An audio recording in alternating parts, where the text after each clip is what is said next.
Good evening, friends. I am streaming this live on the English YouTube and I will upload this on the Facebook as well as the Hindi YouTube. One would think that pandemic would be a time of peace where nations would come together to solve healthcare crisis. But is pandemic itself a war? Or can pandemic be used for a war as we saw in June 2020, that is physical war? Or is pandemic itself a war in the sense the entire pandemic has been created as a war strategy? These are very serious questions we need to dwell into. And that is what we will do today. If you are joining for the first time, please like and subscribe to this channel. I do a live at 10 p.m. every day.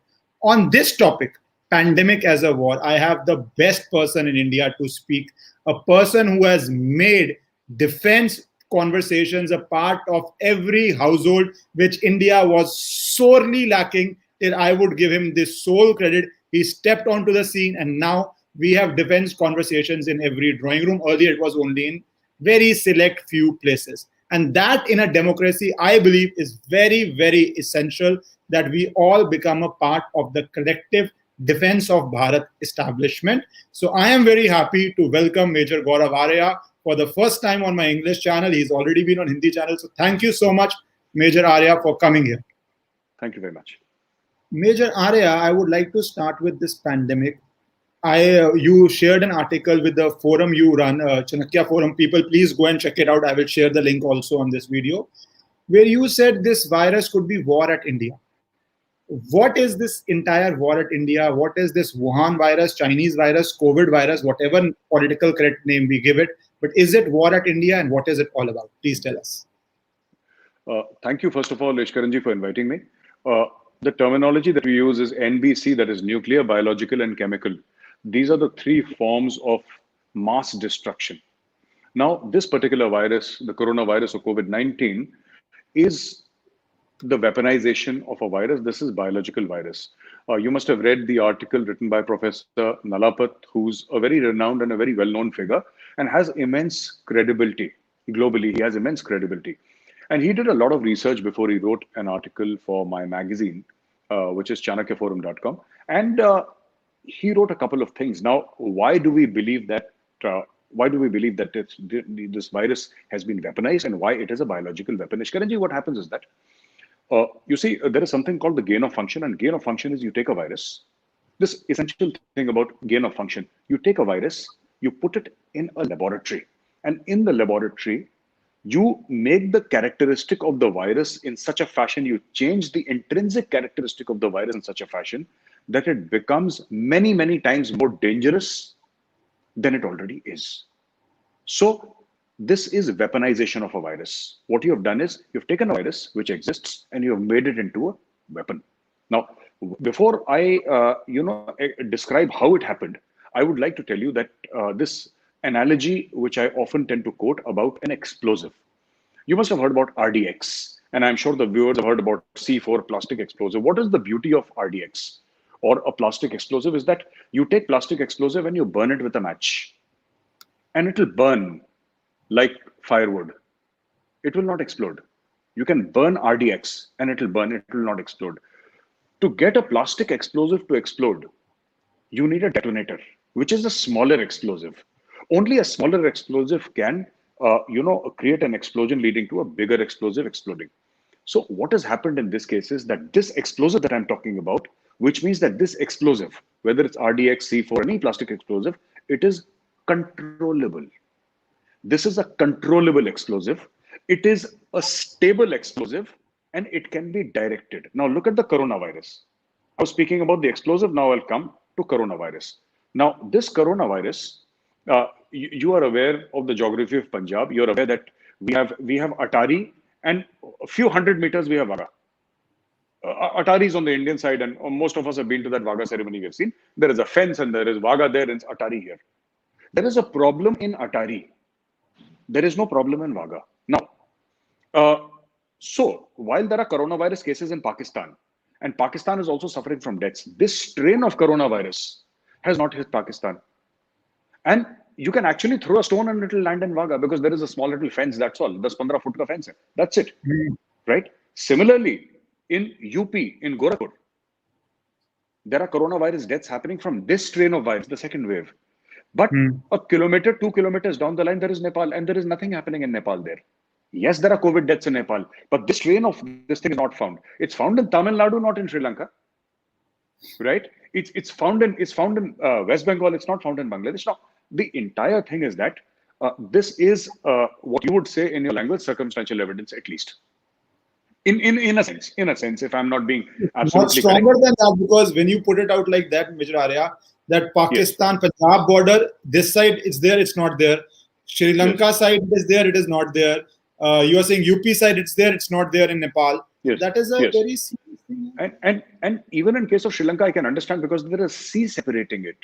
Vaga is 20 meters, 30 meters. Hmm. Here are Vaga. Patthar feko, it falls in Vaga. So now Hanji. that is one thing. So this virus is controllable.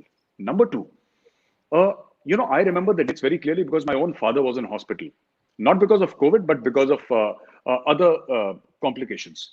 He was in hospital. He was hospitalized on the night of 6th and 7th of April, and there was no problem. Hmm. There was no problem of oxygen. Nobody was talking about it. This Hmm. whole conversation of oxygen started after 9, 10th, 11th, 12th of April. Yes. Yes. It suddenly happened all of a sudden. And suddenly people said the government is not prepared, everything is falling apart. But nobody knew. I mean, America suffered 5.5 lakh deaths. And America has got a medical infrastructure that is 10 times better than India, with a population that is 4 or 5 times less. And forex reserves, which are, I mean, who knows? They rule the But world, yeah. they rule the world. Germany, a first world country, it staggered. Italy staggered. Italy suffered a massive blow. UK suffered a blow. Brazil suffered a blow. And all these countries, except for Brazil, all these countries are far ahead of India in terms of the standard of living, in terms of medical facilities. Now, this is happening in select countries, and this is not happening in select countries. Also, a Chinese scientist has come on record. She was there in Fox News, and then her statement was played out on a TV channel yesterday, Republic TV. I was there, in which they played out this, and she said very categorically that this is what the Chinese are doing. I'm a scientist. I've been part of that program. Now she's run away. She's living as a refugee, a political refugee in the United States of America, and she said that Chinese have actually weaponized the virus, and this is what the Chinese are doing time and again. So, Ishkaranji, this is not something which comes out of eating bats and all that. Yeah. All right. So this does not come out. You eat in a dog or a cat or a rat or a bat, and suddenly this virus. It doesn't happen like that. A virus will take its toll. There have been viruses in the past, but the mutation cycle of this virus is so short, and it suddenly hits you. It's like an explosive. Actually, it's like an explosive. Which virus takes off across the country in 3 4 days? This is phenomenal to the nth degree. The way it is spreading, and we are unable to control. Suddenly, we came to know, and nobody knew. The best of scientists in the world did not know, Ishkaranji, that you would require oxygen. On the 7th or 8th of April, 9th of April, we didn't know that this virus, the patients would require oxygen. There'd be an oxygen shortage. Nobody knew. Suddenly, 13, 14, 15, they said, oh, there is no oxygen in the country. And then you started importing and all that stuff happened. Right? So nobody knew. The Americans didn't know. We didn't know. Nobody knew. And we don't know what, if this is the second wave, we don't know what the third wave will bring. Nobody knows what the third wave will bring. This is most definitely a bioweapon used by the Chinese. Mr. Arya, you make a very interesting point that the initial theory of this being a क्या बोलते हैं उसको wet market से आया है because वो अजीब अजीब तरह के पक्षु और प्राणी खाते हैं. This is not because of that. This appears to be an engineered virus more than a coming from an animal sort of a virus. Absolutely, And absolutely. Because Ishkaranji, sorry to interrupt you, Chinese have been eating nonsense for thousands of years. It's not like they started eating bats in 2020, right? They've been eating bats forever since there were bats and there were Chinese. I mean, they've been at it for a long time. Yes, I completely agree. I've been to China a few times, and it is completely agree with you. You can't enter those markets, and that is true. But I would just carrying it a little forward on your analogy which you gave, which is honestly stuck my mind, is on our borders, it doesn't happen across the border. So it is something that controlled. And I saw this Australian program, and Sun magazine also saying that US State Department has released documents that 2015, the Chinese military was talking about it, public health was talking about it. So it is that localized, then why is the world not paying attention, or why did the world, or US for that matter, which has suffered casualties, not step into it? Or you think China is breaching to the world power level and trying to destabilize the world along with India, which is its biggest threat in the region? I think the issue is something more simpler and more basic. It's not about China's ascension to the world power status or India trying to get there and America already there. That is not the case. The case is that any scientist will not speak unless they will not speak on conjecture. Now, the thing is that everybody is afraid to be called, any proper scientist, credible scientist, is afraid of being branded as a conspiracy theorist. Everybody wants their personal credibility intact. Somebody has to call out the Chinese and say that you're doing this nonsense, but people are not willing to call it out because they are afraid of being laughed at. Because what the China, including Lancet, a famous medical journal like Lancet, it's been bought over by the Chinese. It's being bought over by the Chinese. Chinese have articles printed, and they have sort of, Anderson wrote an article, and Anderson wrote an article, Dr. Anderson, and he wrote an article in which he said that no, this is all lies, and it's not like that. It's not made in a lab, and it's a wet market origin virus and all that. And in magazines such as Lancet, which are essentially about research papers, if I may put it that way, people have been actually funding opinion pieces that this is my opinion that this did not come out of a lab here. You see, this is my opinion. No, your opinion has to have some weight. It has to have statistics. No, but this is my opinion that the Chinese are blameless. Similarly, that is what even the WHO said. Now it seems to be towing the Chinese line, but the WHO said initially that Chinese did not allow us access into those labs in Wuhan. Mm-hmm. They did not allow us access. And the famous question that I want to ask, which is on everybody's mind, but nobody's speaking about it. Why has China itself not suffered casualties? Now, what has China done? What has China done? That it only suffered a few casualties in Wuhan, and Shanghai was good, and they were, Foshan was good, Guangzhou was good, Beijing was good, right? And in Macau, they were gambling away at night. Now, I want to understand what happened in China. So a lot of people here in India, especially the communists, said, no, the Chinese are very good and they're extremely efficient, and they came down very hard. Even we came down very hard. We had a national lockdown. It's not about that. I want to know why. Because the Chinese economy is the only economy that is growing, which is showing growth today. As we speak, it's showing growth. Life is back to normal in China. People are partying in China. I would like to understand, how has this happened in China? From where the virus originated, that economy is growing by leaps and bounds, showing perhaps one of the greatest spells of expansion of the Chinese economy, and the entire world economy is contracting. Now, these are too many issues to be just simply brushed aside and say that, this is coincidence. This is not coincidence. I don't believe this is coincidence. I don't believe this is coincidence. This is more than coincidence. Major Arya, if I may add to that, I was talking to some of my friends in the top-notch companies in the US whose manufacturing is in China. And this is 2020. They were saying, how come manufacturing is going on in China? And these are people who are in director level, vice president positions, manufacturing majorly. And your point is absolutely right. How was the manufacturing going on there when the world was suffering it, US was suffering it, but China was functioning properly?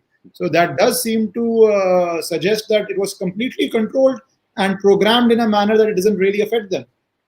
Absolutely, absolutely. I have what is Indian government? Because we were discussing and you talked about that China follows a 3 warfare strategy. So what is this wider strategy they have to tackle? Is that warfare strategy towards India, or that's their defense strategy towards the world? What is this strategy all about? Okay, so before I discuss the 3 warfare strategy, Ishkaranji, let me just tell you, wars are like conventional and unconventional war. And today, in such conditions that we have today, we have this concept of hybrid warfare, in which everything is used, right? It's not just fighter planes and submarines and special forces and infantry, artillery, ships. No, that is the old form of warfare. In 5th generation warfare, the weapons of war are media.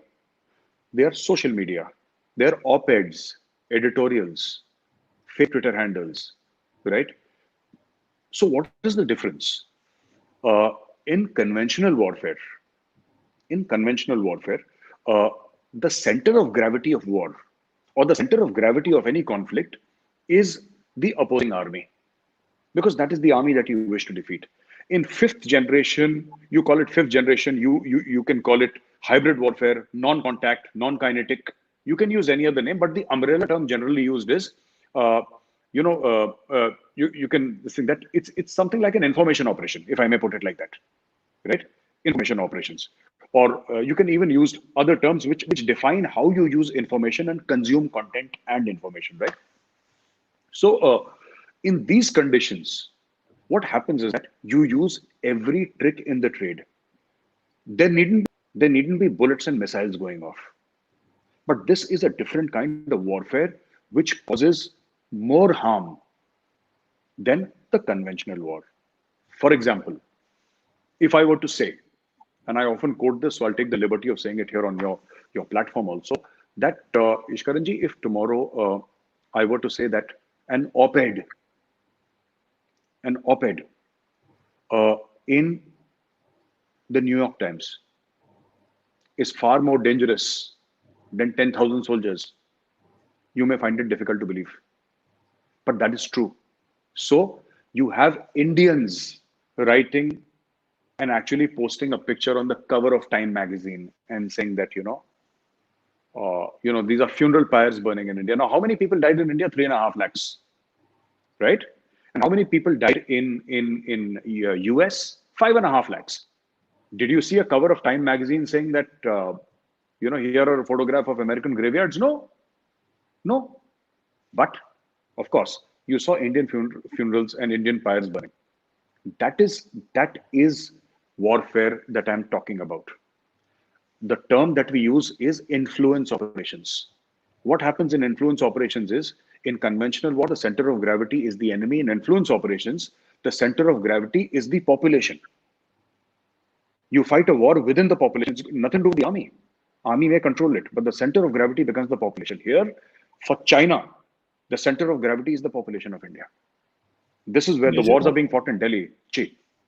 Yeah, no, what you said reminds me of, I was reading Caesar's Wars in Gaul, and those times Druids, they used to reside in trees. So what he did, he told his Roman army, we don't believe in gods of trees and this, cut all trees, because that is a psychological warfare he was doing in BC, that once I cut all the trees and nothing happens to my army, how will the Gauls fight me? Because their gods I have destroyed and they can't touch me. So this information warfare that you talk about, that I have destroyed your gods and they can't touch me, so how can you fight with me? Because people pray a lot to God. And you are saying now, if, like you said, if one is to say 3.5 lakh people died, and one is to defend that, people will say you are being insensitive. You are not being sensitive to the deaths. So there is nothing you can write as an op-ed which can counter the propaganda or the reality of burning pyres once they have put it on Time magazine. Anything you say, they will say you are insensitive. For you, deaths don't matter because your family, luckily, and nobody's family should suffer, hasn't suffered it. So it's a very difficult, if it is war, it's very difficult war to fight. It's an almost impossible war to fight. What do you say? Absolutely, Ishkaranji, you're 100% right. And this is exactly, it's like a catch-22 situation. You must respond to it. And if you respond to it, you're insensitive. If you don't respond, you're useless. So this is the way they push a certain narrative building through social media, narrative building through, and Chinese have this thing. You asked about the 3 warfare strategy. And the 3 warfare strategy is not something that Chinese trolls do. The 3 warfare strategy, Ishkaranji, is something that the Chinese army practices twice every year. It's part of their warfare doctrine. The first is psychological warfare. The second is media warfare. And the third is legal warfare. All right? I will give you first an example of legal warfare. I was speaking to a CRPF officer in Chhattisgarh. And there's a very interesting case study and very sad. But how do the Chinese do it? I was speaking to the CRPF officer, Gallantry Award winner, and ekdam sher, tiger absolute. And this guy almost broke down off the camera. He broke down in front and he said, "Sir, tell me this. I can face Naxals, I can kill Naxals. But every time there is an encounter, somebody in Delhi or Bombay or Raipur or some other place, they file a human rights case against us. Should I fight the Naxals or should I fight the legal cases against me?" This is legal warfare. The legal warfare could be against India in the International Court of Justice. I was a victim to legal warfare when I started speaking against Pakistan. They filed a case against me in UK because they found out that I had visited UK. So I today have an FIR registered against me in the city of Kent in UK, and I cannot go to UK because there is an FIR against me. Oh, and they plan to oh, fire. Yeah, they plan to file another one in New York City. So, so this is legal warfare, right? Now, coming to psychological warfare. Psychological warfare is when you break. They say that wars are fought on morale. You fight wars with weapons, everything. But in the end, जिसको हिंदी में मनोबल कहते हैं ना, जोश, mhm. मनोबल. You fight wars. Once you destroy the morale of an army, once you destroy the morale of an army, everything goes for a toss. Once you destroy the morale of a nation, how do you destroy the morale of a nation? When you show burning pyres, when you have social media handles which say that सब कुछ खत्म हो गया, India destroy हो गया, India is over, now the India story is finished, and constantly media keeps on showing you nothing but bad news. Social media shows you nothing but bad news. Do you know how many people don't realize this? And today I'm telling you on your platform for the first time I'm discussing this. After this COVID goes, you will find, and I hope and pray to God that I'm wrong, but unfortunately I'm not. There will be people with permanent psychological scars. Just watching funeral pyres on the mobile phone. I've seen it when my father was in hospital. Of course, father was in ICU, but I've seen in the wards because you had to go through a certain this thing, and I could see patients watching on their mobile phones. Sir, patients were watching on their mobile phones and all these things that up to, oxygen is over. And, so people are selling land, buying oxygen cylinders. गरीब लोगों की बात कर रहा हूं. People are frantic, absolutely, because you have created a fear psychosis among the population, which is the center of gravity of your own operations, by the way, right? Right? And then you talk about media warfare. So we have spoken about psychological, legal, media warfare. Media warfare is the part of the three warfare strategy. In media warfare, you use media, you use journalists, you pay journalists, right? You pay certain amount of journalists to write things, tweet things, okay, and create a scenario where, because as I said again, why are they doing it? इससे फर्क क्या पड़ता है? इससे ये फर्क पड़ता है that the center of gravity is the population, and who's consuming the content tweeted by the journalists? It is the people. So the Chinese army will come on the border at East Ladakh. They will threaten India there. And here, because war is, when you fight a war, when a nation goes to war, it is the whole nation that goes to war, not just the army, navy, and the air force. The entire nation. It's a national effort. But what happens when the morale of the nation is in the boots?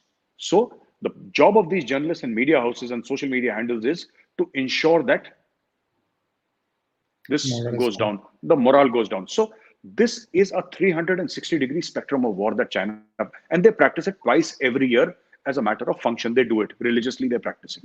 This is the three warfare strategy.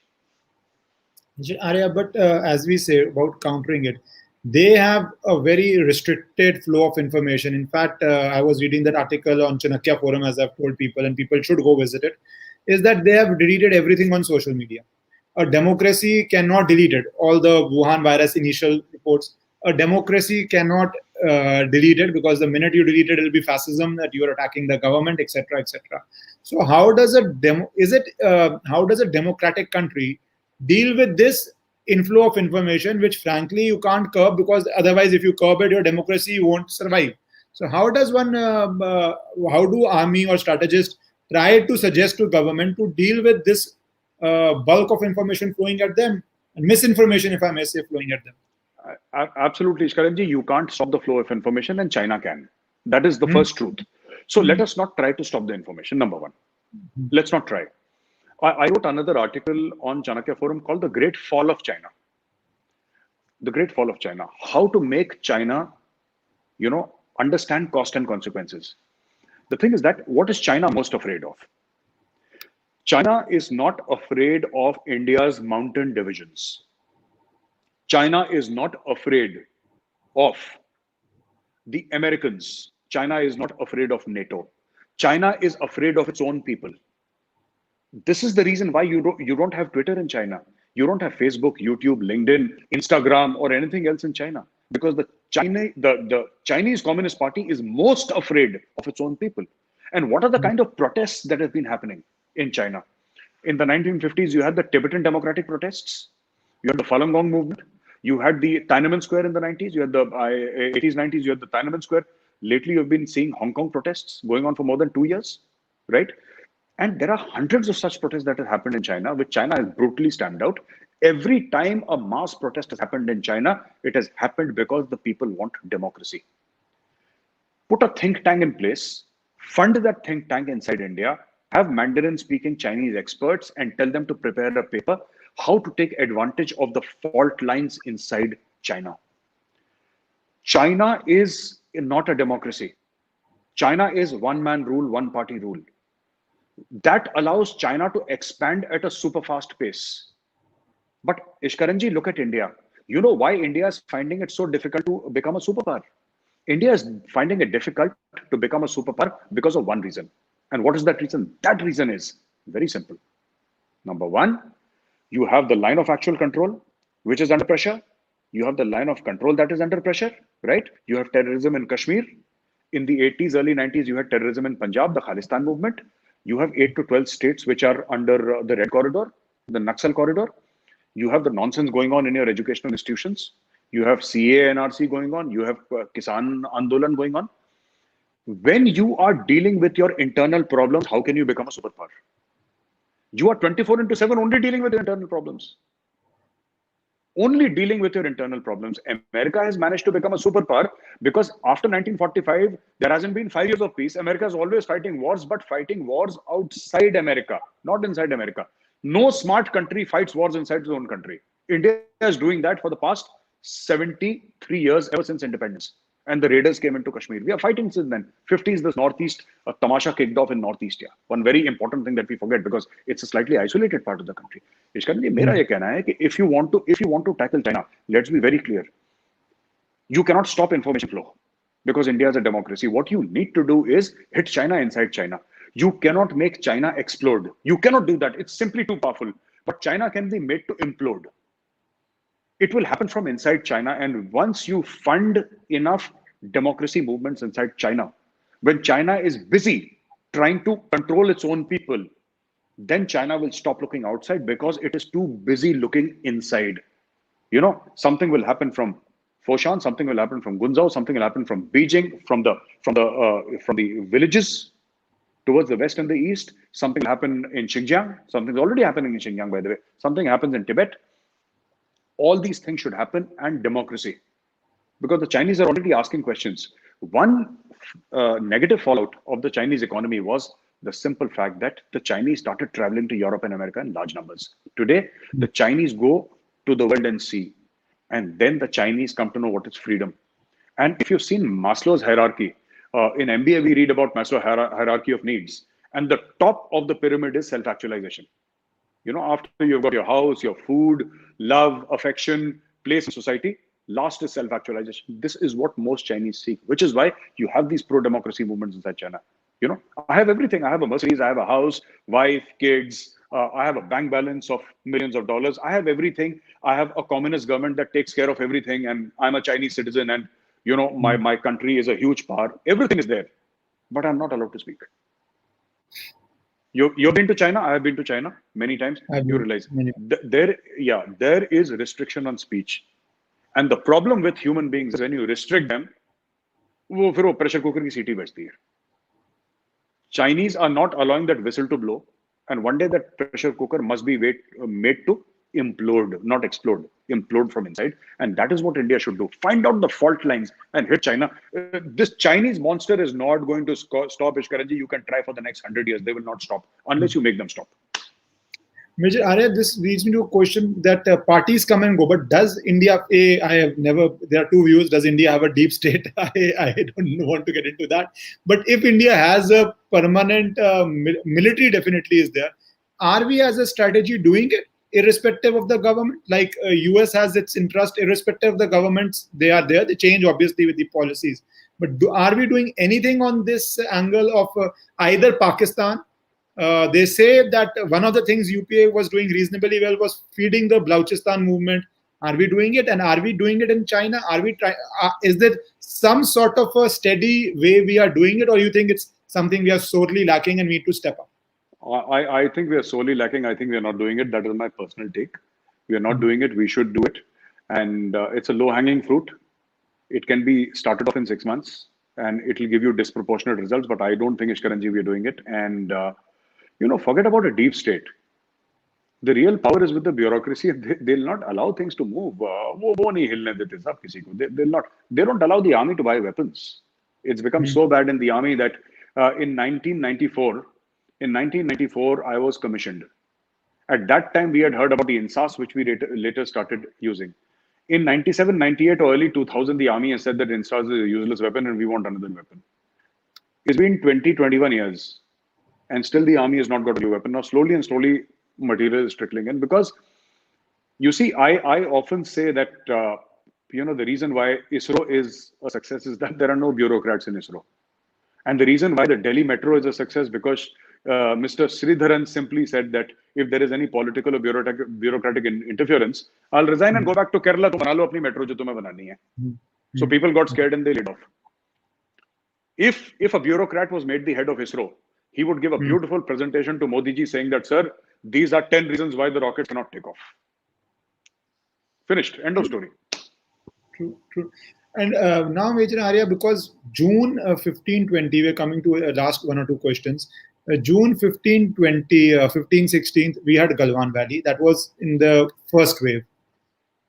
What has happened since then?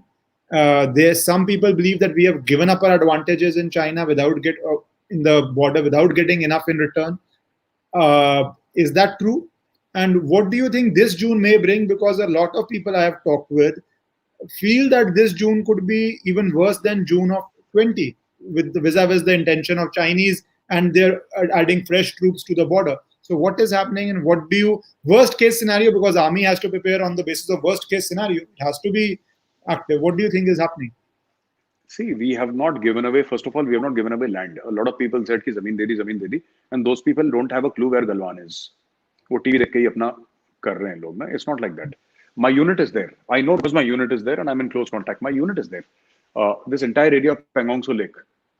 My unit, even today as I speak, my unit is there. So I have first-hand information that ऐसा कुछ नहीं है. But yes, to my mind, the advantage is not in terms of strategic positioning. It's not in terms of land. If I were to say that we have given away the advantage, I would say why? Because had we addressed this issue in Doklam, there would have been no Galwan. We did not address the issue in Doklam. There was a Galwan. We did not address the issue in Galwan. Therefore, in the next June or next June after that, it could happen in Arunachal. It could happen in Uttarakhand. It could happen in Sikkim. Why just Ladakh? Ladakh was chosen for this thing because there is Pakistan one side, China. Tomorrow it could be any other place. It could be Arunachal. For all you know, line of actual control is more than 3,500 kilometers long. It could happen anywhere. The Chinese could put pressure anywhere. We were talking about counter-intrusion. Let the Chinese come inside. Don't stop them at the border. Don't stop them. Let the Chinese come inside. And once they come inside, you go inside China. That is one part of it. Second part is you make it expensive for the Chinese. आपने 5 China के साथ agreement sign करी. क्या करा China ने? फेंक dustbin में फेंक दिया उसको फाड़ के. फिर क्या हुआ? You lost 20 people. Did China suffer? Now, later on, Russian intelligence and US intelligence said that 30, 40 Chinese soldiers were killed, but the Chinese never admitted it. There has to be public humiliation of China. When I say public humiliation, and this is something that we lack, right? People have always been asking for proof. Na? Surgical strike kari kya proof hai? Balakot kara kya proof hai? Galwan pe वापस जवाब दिया क्या proof hai? We need to understand that it has to be done publicly. Why? Not to give proof to the opposition parties or the media. They will never be happy. They will never be happy. You get them entire POK, they'll still say that, why didn't you take rest of Pakistan? Why only POK? Media will never be happy. Politicians will never be happy. But the morale of this country demands public retribution. The morale of this country, the spirit of this country demands public retribution.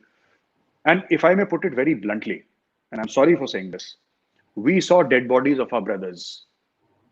We want to see dead bodies of Chinese soldiers. उससे ठंडक पड़ेगी, वरना ये बाकी सब American intelligence ने क्या बोला, it doesn't matter. I know for sure because I was given in first-hand information by serving officers कि सर टांगे तोड़ दी चीनियों की. That I know, but that I know because I have friends in the army. 99% of India does not have friends in the army.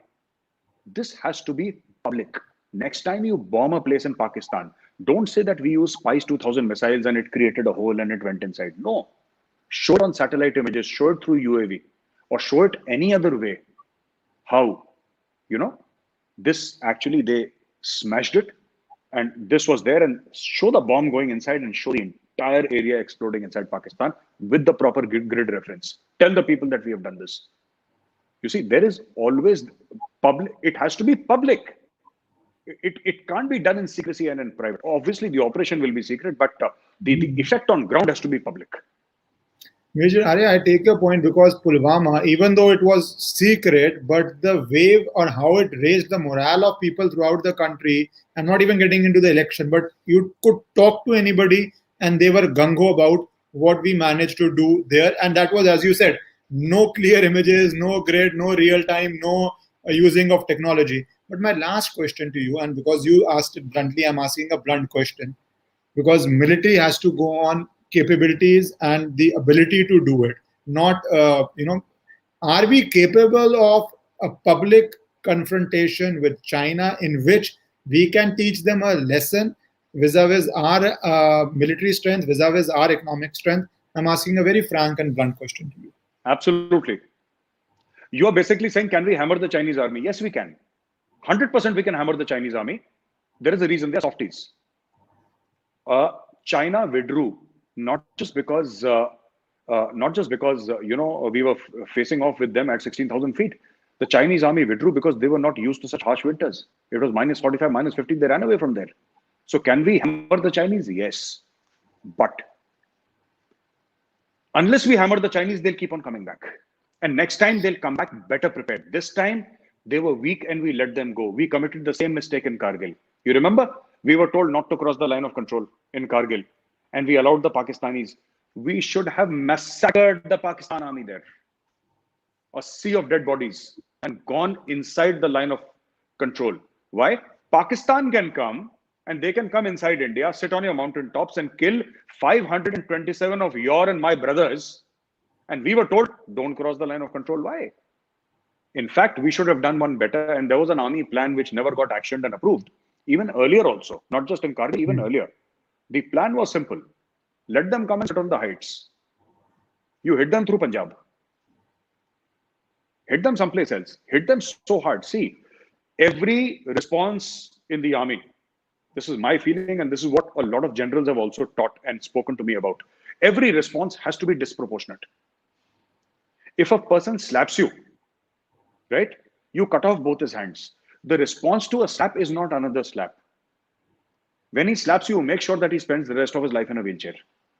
Then he will never slap you again. It has to be disproportionate. It has to be ugly. It has to be fast. And it has to be overwhelming.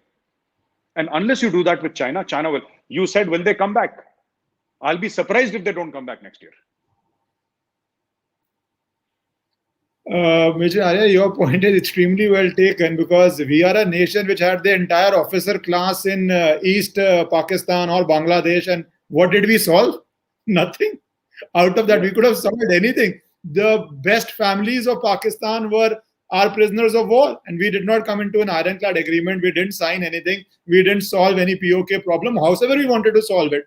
Nothing we did. So that is you're right, the problem we face.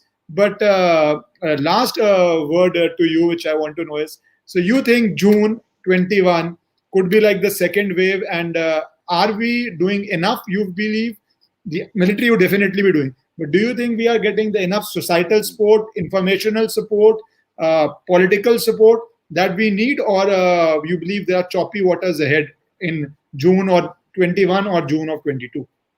See, I'll tell you what I feel. Because I've seen the army in action in Ladakh, and those guys are absolutely ready. Again, but a very big but. I think rather than waiting for China to come in June, I think in the month of March or April, we should simply go and occupy Chinese territory and sit there. Why wait for China? कि China आएगा तब हम जवाब देंगे. नहीं.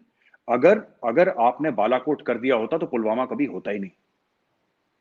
If you had done Balakot before, there would have been no Pulwama. You waited for Pulwama, then you did. And this is not just this government or that government. This has been traditional Indian mindset for 5,000 years. This has been our mindset for 5,000 years, and we have suffered because of this mindset. What are you waiting for? It's lovely weather. It's fantastic campaigning weather. Go through Sikkim, occupy that Doklam area, yeah, and let the Chinese scream. You get your army to occupy Chinese heights everywhere. Create mayhem, create problem for the Chinese from day one. Occupy their roads, occupy their vantage points, occupy everything where the Chinese are not there. Let the Chinese suffer. But if you keep on waiting, जैसे cricket में होता है ना, slip में fielder wait करता है catch के लिए कि अब टक से लगेगी, देना, don't do that. You have to field like Ravindra Jadeja, you know, be aggressive in your fielding and go and get the ball. Similarly, that's what I'm saying, that unless you sort of understand that there is a problem and you need to be proactive, this problem will keep on occurring year on year. Last year, they had the Chinese army, right? This year, they have had the coronavirus. We are in the month of May, June, July, August. I don't know when this damn virus will go away, right? So China has attacked us in Doklam. After that, they attacked us in Galwan. Then they attacked us through the coronavirus. So China has already completed its hat trick. Next year, they will again attack us. I do not know what kind of attack it will be. It could be chemical warfare. It could again be biological. Or it could be the army coming up in the line of actual control, near the line of actual control. But yes, an attack will come. And we are at fault, not China. We are at fault because we have not broken the Chinese legs. As I told all of you, Major Arya is doing a human service, because what he talked about, we have suffered for 5,000 years. That preemptive strike or very hard retaliation in a democracy needs public opinion to give strength to a politician. I'm not talking about any party. Politicians are strong, but if the public unites, it gives them added strength. If public demands, it gives them strength. That is why Major Arya coming here on Chanakya Forum, on various platforms, on TV, is educating all of you. Please hear it very seriously and build this public narrative in a democracy of a hard counter punch. And this is possible because of Major Arya doing all this, but you also read up and follow up on this is what I would request. Major Arya, any last words you want to say? And thank you so much for joining. Last words, which thank you, Ishkaran ji, for inviting me. And the last words are that we are in the middle of a pandemic. Take care of yourselves and your families, but don't forget that you have to spread positive news. There is too much of negativity. There is simply too much of negativity, but you have to believe when you fight. Remember, वो movie में पूछता था ना, how's the जोश? जोश ऊपर रखना है सबको. जोश नीचे हो गया ना, तो हम लोग हार जाएंगे. We will lose, and we cannot afford to lose because we are India. We have never lost. We've always won. So keep the morale high. Help people, and on social media, once in a while, I know you'll complain against the government, and why not? It's your right. But always also try and share, positive news. Try to share positive news that if you know somebody's got an oxygen cylinder, share it. Somebody's got well and come back from the hospital. India's population is 130 crore people. Okay, 3.5 lakh have died, which is a huge number, and it's really sad. But there are 100 times those numbers which are coming back from hospital and coming back safe and sound. Also share their stories. Be positive. Be corona negative, and in life always be positive. Thank you, Major Arya, and wishing you and your family, and I hope your father is well and good at home. He's better. Thank you, sir. Thank you very much. Thank you so much, Major Arya, for doing this. Thank you. So people, Major Arya gave a very enlightening talk. अब एक दो बातें आपसे मैं भी कर लूं, अगर आप सारे गायब नहीं हो गए हो YouTube से, अगर टिके हुए हो तो, कि Professor Nalapat से I had a long conversation with him, and he is a top class expert. And next week I will be bringing Professor Nalapat. What you have to do at the end of this video is 2 things. Don't thank me. You have to do 2 things. Happy birthday! Oh, my birthday is about to come. Thank you so much. You have been wishing it for last 1 week, and I've been saying aaj nahi hai. Then I saw a message which showed that you knew ke us din nahi tha, and it is on 14th, but you were wishing in advance. And obviously when I just read one comment, I can't make up. So thank you for that. But the bigger thing I want to say is Professor Nalapat is coming. He's a world-class expert, as Major Arya also told you. So you decide which topic you want: India, US, India, China, bio war, whichever topic you want, please put it here. on international relations, on India's defense, India, Sri Lanka. You could want any topic that you can tell me, and I would do that, talk about it. It is tomorrow. Thank you. I would talk about it. And if you are joining for the first time, please like it and share it with all your friends, because we are in a democracy, and you people in a democracy, I as a person in democracy, we build the opinion. So the political class, irrespective of which party you choose, which party you believe in, political class gets a lot of strength if you firm up your views. And we are in a 24/7, not even 24/7, we are in a 24 hours a day, 60 minutes a day, 60 seconds a minute era, where news go viral, where views go viral. So please support and build up an ecosystem where you give strength to people. And I will be again tomorrow. Maybe it's my birthday. I'll take off at 10 p.m. But do subscribe, and I'll join you on 15th May with a live session. Thank you.